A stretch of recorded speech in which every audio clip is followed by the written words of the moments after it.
This channel's content is strictly for educational and informational purpose and does not endorse or promote any form of violence, harm, illegal activities, self-injuries and communal disharmony. বৈশ্বনাথদা কোথাও কি দ্বন্দ্বের জায়গা রয়েছে? কাজল শেখ আবার আমরা দেখলাম যে এর আগে পাঙ্গা তিনি বলেছেন, যদিও নাম না করে, কার উদ্দেশ্য করে এখনো পর্যন্ত স্পষ্ট নয়। আমি তো দেখেছি যে কাজল শেখ তো যেদিন অনুব্রত জামিন হয়েছে সেদিন উনি সবাইকে মিষ্টি দিচ্ছিলেন এবং কাজল শেখ বলেছেন যে অনুব্রত আমার নেতা, আমি অনুব্রতকে নেতা হিসাবে মানি। তো এটা একটা তৈরি করার চেষ্টা হচ্ছে, কিন্তু আমাদের দলে যেটা নেত্রী ঠিক করেন এবং উনি তো জেলা সভাপতি আছেন, তার সঙ্গে একটা কমিটি আছে, আলোচনা করে সবাই ঐক্যমতের ভিত্তিতে কাজ করবে, এতে কোনো অসুবিধে নেই। একটা দলের সাংগঠনিক বিষয় নিয়ে নিশ্চিত আমি টিভিতে বসে আলোচনা করার আমাদের আভ্যন্তরীণ সিদ্ধান্ত তো বলতে পারি না, তবে এইটুকু বলতে পারি যে সবাই একসাথেই বীরভূম জেলায় কাজ করবে। বীরভূমে আমরা কিন্তু 2টো এমপি সিটি জিতেছি এবং বিভিন্ন নির্বাচনে, বিভিন্ন এমএলএ নির্বাচন, সমস্ত নির্বাচনেই বীরভূমে জিতেছি। আমার বিশ্বাস যে সেখানকার মানুষ এই জয়ের ধারাকে অব্যাহত রাখবে। অব্র, কি মনে হয় তৈরি করার চেষ্টা হচ্ছে?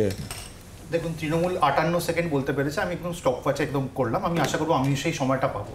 দেখুন, অনুব্রত মণ্ডল এমন একজন তৃণমূলের নেতা যার নাকি ওখানে নিজের মেয়ের নামে 120 বিঘে জমি রয়েছে, যার নাকি 121টা প্রপার্টি রয়েছে, যার মেয়ে নাকি 4বার লটারি জিতেছে। এই লোকটা গরু পাচারে অভিযুক্ত। এই লোকটাকে কিন্তু অ্যারেস্ট করেছিল কেন্দ্রীয় তদন্তকারী সংস্থা, তারপর বেশ কিছুদিন জেল খেটে সে বেল পেয়েছে। খুব ভালো কথা, তৃণমূলের কিছু নেতা বেলে, কিছু নেতা জেলে, এটাই চলতে থাকবে। কিন্তু ভুলে গেলে চলবে না, এই লোকটা হচ্ছে আবার গাঁজা কেসের জনক।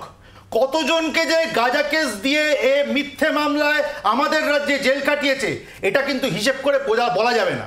ইনফ্যাক্ট আপনাদের চ্যানেলও কিন্তু বারবার করে সেটা সম্প্রসারণ করেছে। এই লোকটা পুলিশকে বোম মারতে বলে, এই লোকটা পরিষ্কার হাত পা ভেঙে দিতে বলে। সম্প্রসারণ করা হয়েছে বলছো যে উনি বিভিন্ন লোকজনদেরকে গাঁজা কেস দিয়েছেন, আপনারাও নিশ্চয়ই দেখিয়েছেন। তোমার বক্তব্য বিভিন্ন সময় যদি বক্তব্য না হয় তাহলে আমি বলে দিচ্ছি, বিভিন্ন মিডিয়া হাউস দেখিয়েছে এই লোকটা গাঁজা কেসের জনক। এই ক্রিমিনাল অনুব্রত মণ্ডলকে বা অ্যাকিউজড ক্রিমিনাল বা অ্যাকিউজড অনুব্রত মণ্ডলকে বীরের সম্মান যদি তৃণমূল দেয়, তাহলে তৃণমূলের সেটা দলীয় কালচার হতে পারে, সাধারণ মানুষের কালচার সেটা নয়। সপ্তর্ষি, আমার তো বৈশ্বনাথর কাছে একদম ডিরেক্ট কোয়েশ্চেন যে 18 মাস জেল খেটে গরু পাচারে অভিযুক্ত অনুব্রত মণ্ডল ফিরছেন, তাকে কি বীরভূমে দলের মুখ করবেন মমতা বন্দ্যোপাধ্যায়? মমতা বন্দ্যোপাধ্যায়ের স্পোক্সপারসন হিসেবেই আপনি এসছেন, উত্তর দেবেন। দ্বিতীয় কথা হচ্ছে, দেখুন, এই যে কাজল শেখের পাঙ্গা নেওয়ার কথা আর অনুব্রত মণ্ডলের ফেরার কথা, এতে তো সিঁদুরে মেঘ দেখছি। আমরা বকটুই পার্ট 2 দেখতে চাই না। কোনো সিপিএম মারা যায়নি, কোনো বিজেপি মারা যায়নি।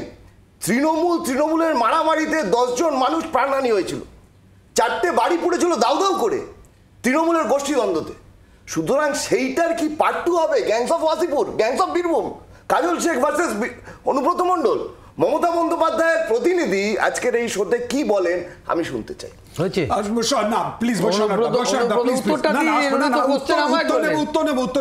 গতকাল সাংবাদিকদের মুখোমুখি হয়েছিলেন এবং তারপর বেরিয়ে যখন আসেন সেই সময় অনুব্রত মণ্ডল ঠিক কি বলেছিলেন শোনাবো, আর ঠিক তার আগে, তার বহু আগে কাজল শেখ তিনি কি বলেছিলেন শোনাবো। যদিও সেটা একটা সভা ছিল, সাংগঠনিক সভা ছিল, সেখানে পাঙ্গা প্রসঙ্গ নিয়ে কি বলেছেন পরপর বক্তব্য শোনাবো।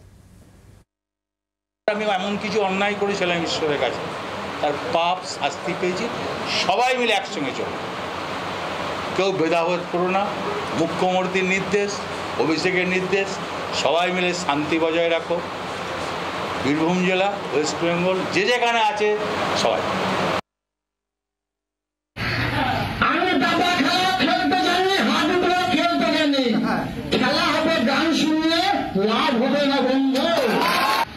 আমি 75% খেতে আসিনি, আমি নদীর বাড়িগুলো পাশে আসিনি,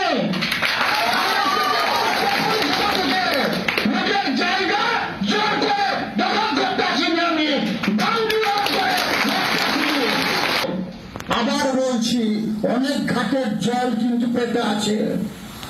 পাঙ্গা নিতে এসে না, আমি চুল করে বসে নাই। ব্যালেন্সটা অন্তর্দ্বন্দ্ব।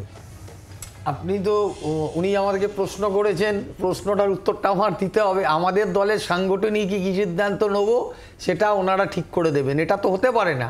অনুব্রত মণ্ডলকে সুপ্রিম কোর্ট যখন জামিন দিয়েছে তখন বলেছে এতদিন কাস্টাডি থাকার পরেও ঘটনাটাকে প্রমাণ করতে পারেননি বা এমন কিছু আসেনি, তার জন্য তাকে জামিন দিয়েছেন।